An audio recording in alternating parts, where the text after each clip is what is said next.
მოგესალმებით. დემოკრატია და ლიბერალური ღირებულებები თითქოს გულისხმობს იმას, რომ სხვის შიდა საქმეებში ჩარევა არ შეიძლება. ამისთვის სიტყვიერი შეთანხმებაც არსებობს და სხვა ქვეყნის შიდა საქმეებში ჩაურევლობის პრინციპი ბევრი სხვადასხვა ნორმითაც რეგულირდება. ამ ნორმებს კი ხან ადგილობრივი ორგანიზაციები იღებენ, ხან საერთაშორისო ორგანიზაციები. სხვა ქვეყნის შიდა პოლიტიკაში ჩაურევლობის პრინციპზე ლაპარაკი განსაკუთრებით უყვართ პოლიტიკურ დასავლეთში, შტატებსა და ევროკავშირის წევრ ქვეყნებში. ოღონდ აქ ერთი დეტალი არსებობს, რომელიც არ უნდა დაგვავიწყდეს. ჩაურევლობის პრინციპი მაშინ მუშაობს, თუ კი სხვა ქვეყნების გლობალისტურ და ნეოლიბერალურ დღის წესრიგს მიხვებიან, LGBT იდეოლოგიას აქტიურად ნერგავენ საკუთარ ქვეყანაში და არალეგალურ მიგრაციასაც მხარს უჭერენ.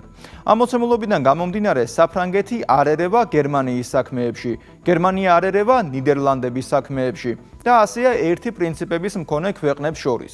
სულ სხვა რამ ხდება, როდესაც ქვეყანა გლობალისტურ და ნეოლიბერალურ პრინციპებს არ მიჰყვება. თუ ქვეყანა გლობალისტურ და ნეოლიბერალურ პრინციპებს არ მიჰყვება, მაშინ იწყება ნამდვილი ჩარევა მის შიდა საქმეებში. ჩარევა და თან ისეთი დონის, რომ ყველაფერი ადეკვატურობის დონესაც სცდება. ასეთი მაგალითი საქართველოში ნამდვილად გვაქვს. გერმანიის ბუნდესტაგის წევრი მიხაელ როთი, რომელსაც თავისივე ქვეყანაში მთავრობა დაეშალა, რამდენჯერმე ჩამოვიდა ჩვენთან, რადიკალების აქციებზე დადგა და ამით მათივე მოთხოვნებს შეუერთდა. მათივე რადიკალური ქმედებები წაახალისა და ახალი არჩევნების მოითხოვა. ეს კიდევ ცალკე ფენომენია, როდესაც დეპუტატს საკუთარ ქვეყანაში ხელისუფლება ეშლება და სხვა ქვეყანაში ახალ არჩევნებს ითხოვს. მაგრამ სულ სხვა მოცემულობა, როდესაც ქვეყანაში არჩევნებს აუქმებენ, ისე როგორც ეს რუმინეთში მოხდა.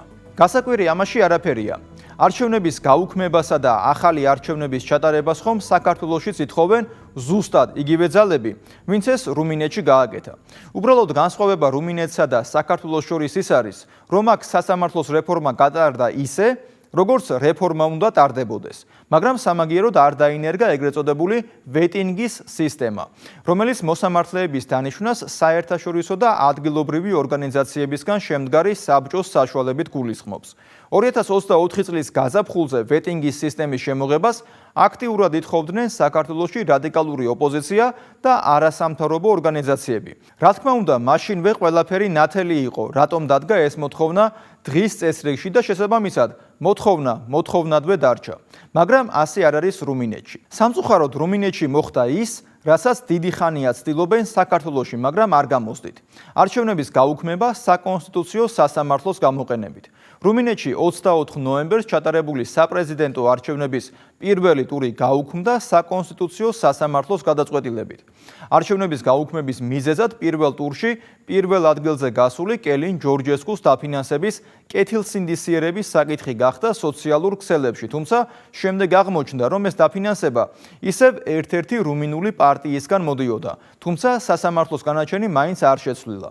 დღეს უკვე რუმინეთში აქციები იმართება, სადაც ათობით ათასი ადამიანი იღებს მონაწილეობას და არჩევნების მეორე ტურის ჩატარებას და მოქმედი პრეზიდენტის კლაუს იოჰანისის გადადგომას ითხოვენ. უფრო მეტი, კელინ ჯორჯესკუმ სარჩელი შეიტანა რუმინეთის უზენაეს სასამართლოში მოთხოვნით, რომ საკონსტიტუციო სასამართლოს უკან წაეღო თავისი განაჩენი. მაგრამ ასე არ მოხდა და განაჩენიც ძალაში დარჩა. შესაბამისად, არჩევნები ხელახლა მაისში გაიმართება. სხვათა შორის იანვარში ჩატარებული გამოკითხვებიც ჯორჯესკუს ლიდერობაზე მეტყველებს. ერთ-ერთი ორგანიზაციის მიხედვით საზოგადოებრივი აზრის გამოკითხვები უჩვენებს, რომ პირველ ტურში მას მხარს ამომრჩევლის დაახლოებით 38% დაუჭერს. მეორე ტურში კი ნებისმიერი კონკურენტის წინააღმდეგ გამარჯვების სერიოზული შესაძლებლობა ექნება. ბუნებრივია, უამრავი ეჭვი ჩნდებოდა და ჩნდება გაუქმებულ არჩევნებთან დაკავშირებით. ამ ეჭვებს კი ამყარებს ყოფილი ევროკომისრის ტიერი ბრეტონის მიერ ერთ-ერთ ინტერვიუში გაკეთებული აღიარება, რომ არჩევნები რუმინეთში ევროკავშირის ჩარევით გაუქმდა. ბრეტონი იმუქრებოდა, რომ იმავეს გერმანიაშიც გააკეთებდნენ. გერმანიაში კი ვადამდელი საპარლამენტო არჩევნები თებერვალში გაიმართება. შესაბამისად, ეს მუქარა კიდევ უფრო საყურადღებოა. რუმინეთში არჩევნების გაუქმებაში ევროკავშირის პოლიტიკური ელიტის ინტერესი ჩანს მათ აბსოლუტურ დუმილშიც. და რატომ არ უნდა დუმდნენ? განა არ არის ეს გენიალური პრეცედენტი იმ შემთხვევაში, თუ კი მემარჯვენე პოლიტიკოსების ხელისუფლებაში მოსვლის საფრთხე მათ ქვეყნებშიც დადგება. როგორც ჩანს, ამ პრეცედენტს სწორედ ასე უყურებენ. რუმინეთსა და საქართველოში მიმდინარე პროცესები და მცდელობები, რომ რევოლუციური სცენარები განვითარდეს, იმდენად ჰგავს ერთმანეთს, რომ ამას ჩვენს ვხედავთ საქართველოში და საქართველოს გარეთაც. ცოტა ხნის წინ სლოვაკეთის პრემიერი რობერტ ფიცო ამბობდა, რომ რუმინეთი და საქართველო უნდა იყვნენ შემაკავებელი მაგალითი იმისა, თუ როგორ იქცევა დემოკრატია, როდესაც მათთვის არასწორი ადამიანი იმარჯვებს. მართლაც მსგავსება ძალიან ნათელია. 2024 წელს ჩვენთან საპარლამენტო არჩევნები გაიმართა. რუმინეთში საპრეზიდენტო არჩევნები. ჩვენი არჩევნების შედეგები გლობალური ომის პარტიისა და ევროკავშირის ელიტისთვის მიუღებელი შედეგით დასრულდა. იგივე პირი უჩანდა საპრეზიდენტო არჩევნების შედეგებსაც რუმინეთში. ორივე ქვეყანაში იყო მცდელობა გაუქმებულიყო არჩევნები. უბრალოდ საქართველოში ეს არ გამოვიდა ბევრი მცდელობის მიუხედავად. რუმინეთში სამწუხაროდ შეძლეს არჩევნების გაუქმება. ფიცომ ევროკავშირში არსებულ ზოგად ტენდენციაზეც გაამახვილა ყურადღება, სადაც ცდილობენ სახელმწიფო სუვერენიტეტის შეზღუდვას, მაგალითად ღირებულების საკითხების წინ წამოწევით, ასევე საგანმანათლებლო სისტემაში ჩარევით. თუ კი სურათს ფართოდ შევხედავთ, რუმინეთში არჩევნების გაუქმება და ვადაგასული პრეზიდენტის მიერ მთავრობის დამტკიცება გარე ჩარევების მხოლოდ ერთი მაგალითია. რაც შეეხება არალეგალურ მიგრაციას, LGBT იდეოლოგიის დანერგვას და ევროკავშირის ქვეყნებისთვის სუვერენული გადაწყვეტილებების მიღების უფლების წართმევას, ასევე გარე ჩარევა შეგვიძლია ვუწოდოთ. ჩარევა, რომლისგან სარგებელს გარე ძალა იღებს. ამ ძალას კი შტატების უკვე ამჟამინდელი პრეზიდენტის ადმინისტრაცია Deep States უწოდებს. რუმინეთში გარე ჩარევების შესახებ ნახეთ ანი ნადირაშვილის სიუჟეტი. მოლდოვაში მაია სანდუმ საპრეზიდენტო არჩევნები წააგო, მაგრამ მეორე ტურში დასავლეთმა კიშინევს ამანათით უცხოეთში მცხოვრები მოლდოველების ხმები გაუგზავნა. ქვეყნის გარეთ გახსნილ უბნებს არც დამკვირვებლები ჰყავდა და არც კონტროლიორი. ხმების არჩევნების ღამეს ზუსტად იმდენი ჩამოვიდა, რამდენიც სანდუს გამარჯვებაში ყოფნიდა. მისი მთავარი კონკურენტი ალექსანდრ სტოიანოგლუ იმდენად ძლიერი კანდიდატი იყო, რომ როგორც კი საარჩევნო კამპანია წამოიწყო, მის წინააღმდეგ მაშინვე აღძრა სისხლის სამართლის საქმე. რუმინეთში ელენა ლასკონიამ საპრეზიდენტო არჩევნები წააგო, მაგრამ მეორე ტურში, თუმცა მეორე ტური იქ საერთოდ არ შედგა. რუმინეთის საკონსტიტუციო სასამართლომ უპრეცედენტო გადაწყვეტილება მიიღო და არჩევნები მთლიანად გააუქმა. ასე წაართვეს ხალხს ხმები. კალინ ჯორჯესკუს კი გამარჯვება. არჩევნები საქართველოშიც ჩატარდა, თუმცა ხალხმა საკუთარი არჩევანი დაიცვა. ქართულმა ოცნებამ კი გამარჯვება. და აქ იბადება მთავარი შეკითხვა: რატომ შეძლო გამარჯვებულმა ძალამ საქართველოში ამომრჩევლის ინტერესების ბოლომდე დაცვა? მოლდოვასა და რუმინეთში კი ვერა. სწორი პასუხი მათ შორის ვეტინგის იმ პროცესშიც უნდა ვეძებოთ, რომელიც მოლდოვასა და რუმინეთში ჩატარდა. მხოლოდ საქართველომ შეძლო მისი თავიდან აცილება. ვეტინგი ინგლისური სიტყვაა და თანამდებობასთან შესაბამისობის შემოწმებას ნიშნავს. მართლმსაჯულების კონტექსტში ვეტინგი არის მექანიზმი, რომელიც მოსამართლეების კეთილს ინდისიერებას ამოწმებს. თუმცა მთავარი დეტალი აქ ის არის, რომ ვინ არის თანამდებობისთვის შესაფერისი და ვინ შეუსაბამო, ამას უცხოეთიდან მოწვეული ექსპერტები ამოწმებენ. თანაც ეს აუცილებელი პირობაა. ქვეყანამ უნდა მოიწვიოს უცხოელი ექსპერტები იმისთვის, რომ დაადგინოს, ვის აქვს მოსამართლეობის უფლება. ამიტომაც ითვლება ეს პროცედურა სასამართლო ხელისუფლებაში მძიმე ჩარევად. მაგრამ მოლდოვაში და რუმინეთში ასეთი ჩარევა შედგა. სასამართლო ვერტიკალი იქ უცხოელების კარნახით დააკომპლექტეს. ხო და რა გასაკვირია, რომ არც კიშინიოვში და არც ბუქარესტში სასამართლოს დემოკრატიული პროცესის, თავისუფალი არჩევანის დაცვის სურვილიც არ გასჩენია. რუმინეთის საკონსტიტუციო სასამართლომ საერთოდ არჩევნები გააუქმა. უბრალოდ წარმოიდგინეთ რა მოხდა. 8 ნოემბერს რუმინეთში საპრეზიდენტო არჩევნების მეორე ტური იყო ჩანიშნული. ბრძოლა დამოუკიდებელი კანდიდატის, კალინ ჯორჯესკუსა და ლიბერალური პარტიის რუმინეთის ხმის კავშირის ლიდერის, ელენა ლასკონიას შორის მიმდინარეობდა. თუმცა არჩევნების ბედი პირველი ტურის შემდეგ უკვე გადაწყვეტილი იყო. ხალხის ფავორიტი ჯორჯესკუ გახდა და მეორე ტურის გამარჯვებულიც სწორედ ის იქნებოდა. ამას აჩვენებდა ხალხის განწყობა. კვლევები და რეიტინგები. საარჩევნო კომისია უკვე ბოლო მოსამზადებელ ღონისძიებებს ატარებდა. არჩევნებამდე 2 დღე იყო დარჩენილი. თუმცა საკონსტიტუციო სასამართლომ მთელი საარჩევნო პროცესი გააუქმა. ბრიუსელი დემოკრატიის გაუქმებას ჩუმად შეხვდა. მხოლოდ ილონ მასკმა დაწერა X-ზე. როგორ შეუძლია მოსამართლეს გააუქმოს შედეგები და არ მიიჩნეოდეს დიქტატორად? ამ შეკითხვას ევროკავშირში არ უპასუხეს. თავად კალინ ჯორჯესკუმ მომხდარი შეაფასა როგორც სახელმწიფო გადატრიალება, რომელიც უცხოეთის დაკვეთით რუმინეთის ოლიგარქებმა განახორციელეს. მათ გაანადგურეს დემოკრატია, მათ დაამყარეს დიქტატურა, რაც იქნება პრეცედენტური მთელი მსოფლიოსთვის და განსაკუთრებით ამერიკისთვის. რაელის დემოკრატიას გასული წლის 6 დეკემბერს მათ გააუქმეს მეორე ტური და მათ, როგორც უკვე ვთქვი, უკვე დაამყარეს დიქტატურა რუმინეთში. უკვე ერთი თვე გავიდა და არანაირი რეაქცია არ არის. ოფიციალურ დონეზე რაღაც რეაქცია ხომ უნდა იყოს. არანაირი რეაქცია. რუმინელი ხალხი კარგად აცნობიერებს, რომ ეს იყო სახელმწიფო გადატრიალება, ზუსტად ისეა, როგორც ვთქვი, უცხოეთიდან მიღებული ბრძანება აქ რუმინეთის ოლიგარქებმა შეასრულეს.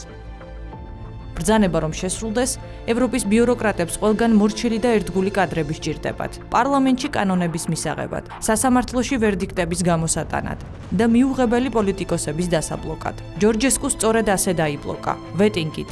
უცხო ექსპერტების მიერ დაკომპლექტებულმა სასამართლომ დაკვეთაც უცხოეთიდან მიიღო და ევროკრატებს არჩევნები გააუქმა. ხალხი, უფლებები, დემოკრატია და თავისუფლება უკვე აღარ აინტერესებთ. ევროკრატებმა საკუთარი დღის წესრიგი და წესები შეიმუშავეს. ეს ადრე უდრიდა პროევროპულ თავისუფლების სიყვარულს, სხვისი აზრის პატივისცემას, ადამიანის ღირსების დაცვას, ქრისტიანული ღირებულებების გაზიარებას. ახლა თუ უკრაინაში ომს მხარს არ უჭერ, ქრისტეს არ უარყოფ და ბავშვისთვის სქესის გადაკეთების მომხრე არ ხარ, პრორუსი მტერი და მოღალატე ხდები. კალინ ჯორჯესკუ ევროკრატების კრიტერიუმების არც ერთ პარამეტრს არ შეესაბამება. უკრაინაში ომი არ უნდა. LGBT პროპაგანდას არ ემხრობა და ამ ყველაფერთან ერთად ქრისტიანიც არის. და ეს ყველაფერი არც აქ მთავრდება. რუმინეთში საპრეზიდენტო არჩევნები მაისში თავიდან ჩატარდება. 2024 წლის არჩევნები თითქოს არც ყოფილა. არც იმჩნევენ. უპრეცედენტო გადაწყვეტილებების მიღება საჭირო მეორედაც რომ არ გახდეს, როგორც ჩანს ზრუნვა უკვე დაიწყეს. ჯორჯესკუ საარჩევნო რინგზე შესაძლოა არც დაუშვან. საკონსტიტუციო სასამართლომ თავისი გადაწყვეტილება ახსნა იმ კიბერშეტევით, რომელიც თითქოს რუსეთის მიერ ჯორჯესკუს სასარგებლოდ განხორციელდა. თუმცა არანაირი მტკიცებულებები ან არგუმენტები არ ყოფილა. მხოლოდ ითქვა, რომ რაღაც ცნობები არსებობს შესაბამისი სამსახურების ანგარიშებში. ეს ანგარიშები თითქოს ჯერ გრიფით საიდუმლო იყო.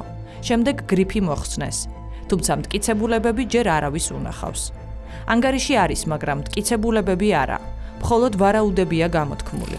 ჯორჯესკუს განმარტებით, ის რაც მოხდა სახიფათოა დემოკრატიისთვის.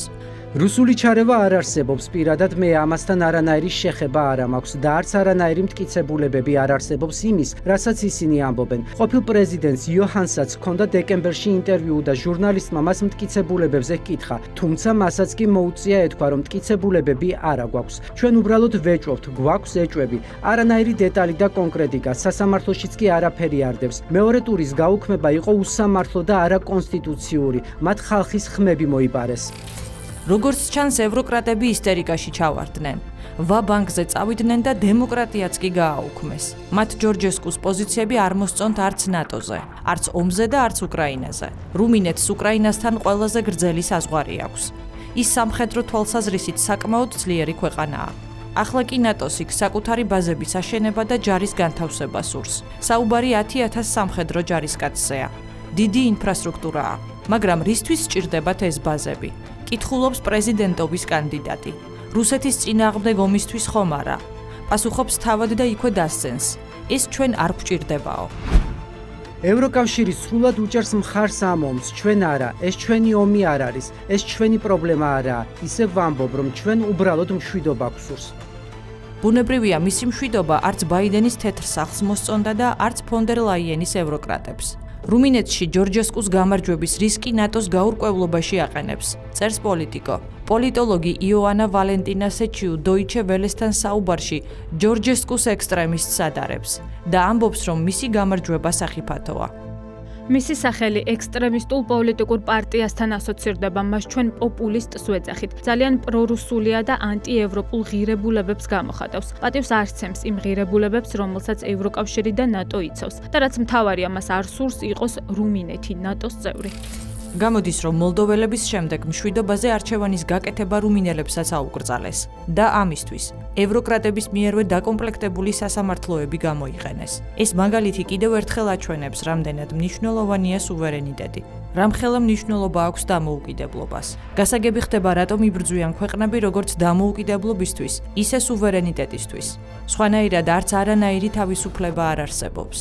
ისევე როგორც არ არსებობს ამომრჩეველი და მისი ძალა ან ინტერესები. ბუქარესტის ქუჩებში დღესაც ხალხმრავალი გამოსვლებია, მაგრამ ევროკრატებს ეს არ აინტერესებთ. არც კიშინიოვის ქუჩებში გამართული საპროტესტო აქციები აინტერესებდათ. და საქმე მხოლოდ რუმინეთსა და მოლდოვაში არ არის.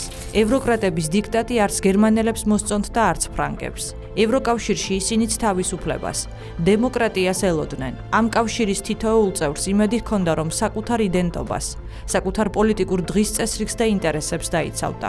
მაგრამ ისინი ევროკრატების დიქტატის ქვეშ აღმოჩნდნენ. ომი გახდა პრიორიტეტული. უკრაინელებს მოლაპარაკებები აუკრძალეს. ევროპელებს მშვიდობის მხარდაჭერა. საქართველომ ევროკრატების თამაშის წესები თავიდანვე არ მიიღო. ამიტომაც შეძლო არჩევნების და სუვერენიტეტის დაცვა. როდესაც გარე ძალის ჩარევაზეა საუბარი, არ არის აუცილებელი მაინც და მაინც რომელიმე ქვეყნის ხელისუფლების წარმომადგენელმა ღია განცხადებები აკეთოს. თუმცა საქართველოსთან მიმართებით უკვე ამასაც მივეჩვიეთ. მივეჩვიეთ, რომ კონგრესის ცალკეული წარმომადგენლები, ზოგიერთი ევროპარლამენტარი, ევროკავშირის ზოგიერთი წევრი ქვეყნის მთავრობის წარმომადგენელი აკეთებს ხოლმე ანტიქართულ განცხადებებს. ამით პირველ რიგში თავისივე იმიჯს ანადგურებენ. თუმცა ამან დადებითი შედეგიც მოიტანა. ბევრმა უფრო მკაფიოდ დაინახა, რომ ევროკავშირი მთლიანობაში არც ისე დიდ ყურადღებას აქცევს მისივე ღირებულებებს. სამაგიეროდ სწორედ ამ ღირებულებებს იყენებს სხვა ქვეყნის შიდა საქმეებში ჩარევისთვის. რუმინეთთან დაკავშირებით ასეთი განცხადებები არ გახდა საჭირო. ყველაფერი საკონსტიტუციო სასამართლოს გზით მოაგვარეს გარე ძალებმა და ამით რუმინელ ხალხს არჩევანი წაართვეს. მეორე მხრივ კი ძალიან ცუდი და ავის მომასწავებელი პრეცედენტი დაუშვეს. ისევ ბრეტონის სიტყვებს თუ დავესესხებით, რა შეუშლის ხელს ევროკრატებს, ევროკავშირის სხვა წევრ ქვეყნებშიც ასე გააუქმონ არჩევნები, თუ კი შედეგები არ მოეწონებათ. არაფერი. პრეცედენტი უკვე დაშვებულია. მე იოანე შაიშმელაშვილი ვარ. კვირაში 4 ჯერ, 21 საათსა და 15 წუთზე. უყურეთ ევროკრატიას.